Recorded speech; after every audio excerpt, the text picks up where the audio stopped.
Round 4 here at Carco Raceway, proudly lubricated by Valvoline. I'm joined by Joseph Douglas. Joseph, thanks so much for being here. And I've got to ask you, when did you get started in motorsport? What inspired you to get involved? Look, I've loved cars all my life as a kid growing up. I could never afford to do it. Mum and Dad never encouraged it. About 15 years ago, I decided to give up golf because it was driving me crazy and it was expensive. And I thought, well, if I'm going to spend that sort of money, I might as well come car racing. Yeah, so what? But who were the drivers or who were the people that were racing at the time that you were a young fella that actually inspired you into motorsport? Oh, Peter Brock. Oh, absolutely. 100%. The absolute legend. Watching him going around the racetrack just inspired me hugely. He was just an absolutely amazing driver and really got me into it hugely. But was just that sort of category of car or were there other sort of touring races? Cars. Touring cars. The touring cars. The touring cars. And then I started watching Formula One and it grew from there. Are you an F1 fan? Huge. I can't wait to get home tonight to watch it. Yeah, exactly right. So you were involved with WA Excels for a long time, but now you've actually changed over to Subaru. So can you give me an idea? Why go from Excels to Subaru? What was it about the Subaru that attracted your attention? I wanted a rear-wheel drive car. I did the Excels, one to still be involved in door-to-door racing, but also to create opportunity for my oldest boy, who was showing a great deal of interest in motorsport and was coming to me with the track when I was racing Formula V, helping strap me into the car when he was 7, 8 years old. And then it was just a natural transition. So we then built the XL at home in the garage with my two boys. I started racing that, bedded it in, and then I handed the keys over to my son, and then he went from strength to strength and started kicking my ass very quickly. Really? So he was that competitive from the get-go, yes. He was really good. He had no fear and he wasn't paying the bills. Incredible. So, but the thing is that he was supposed to be racing today, but what happened? His car blew up? Yes, unfortunately, the Malkin Motorsport Car 66 had a massive oil leak that was pretty much terminal for today's race. So they had to withdraw the car from the event last night, which was bitterly disappointing because we're the defending champions. Andrew and my son Harrison, the defending champions of the Enduro Cup from 2022.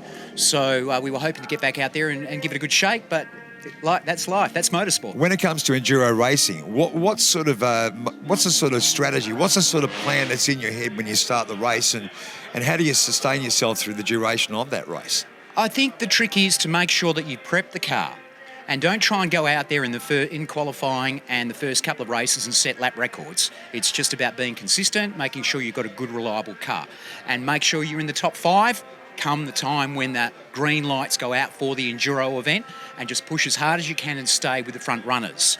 You must have a great understanding of what the track shape is and where you can get the best out of your vehicle when it comes to turns, straights, etc. Is that the case? It is. You do a lot of laps around here. You get to know it. You can drive this track with muscle memory. You can drive it almost closed. I can drive this track closed in the shower, getting ready for a race meet in the morning. Yeah, but today's pretty wet. So does that sort of have an effect on the strategy that you've planned before you get here? Or do you sort of really. work it out as you go on the track? It's about setup. It's about understanding the conditions, understanding what the cars can do in these sorts of conditions and setting it up accordingly.